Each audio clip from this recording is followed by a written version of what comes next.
I'm going to take you back to an era before the MP3 player was invented, an era where the well-known businesses of today, like Microsoft and Amazon, weren't even a thought. We are going to an era where the car, truck, tractor, and even the motorcycle were not yet invented.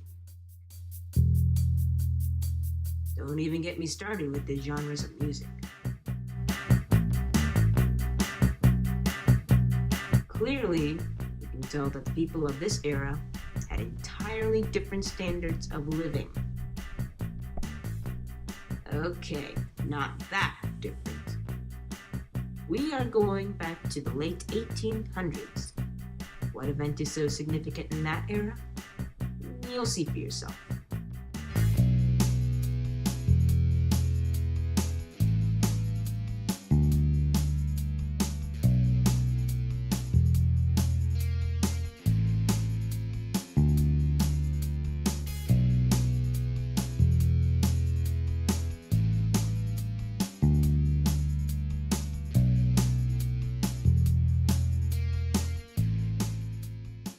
The people of this era, as I said earlier, had very different standards of living.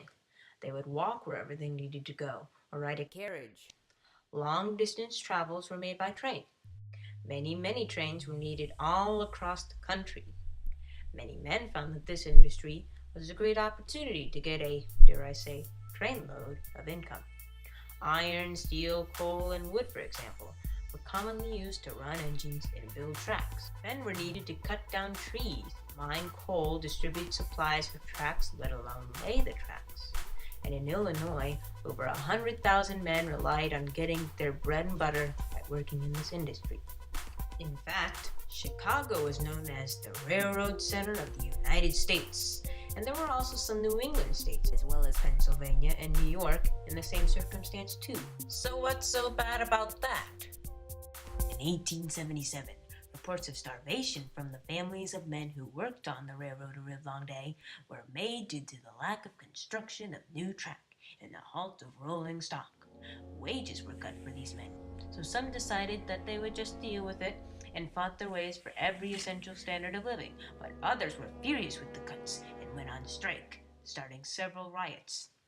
People started to rob banks, break into houses, and the usual, but believe me when I say that the violence was beyond the average football game or hockey fight. The police and even the newly founded National Guard had to put an end to the constant theft and violence. That is, theft and violence that was costly in money and in lives.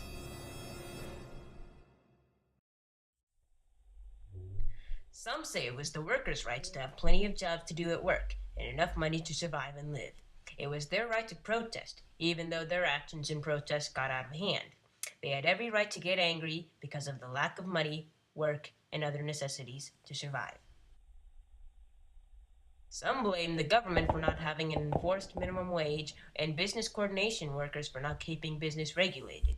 The government should have had a minimum wage that was enforced and regulated to prevent paychecks given too little to help a guy maintain a well-lived life. The employees weren't given enough money to even buy food, and it was unfair for the little income to be tendered to them. However, the people in charge of business coordination were lazy and not seeking opportunities to successfully get enough work for the employees, which would have never started men to get laid off in the first place. Therefore, it was not entirely the government's fault. Although, if the government had started a minimum wage a long time ago, it would have forced the employers to actually find work for the employees.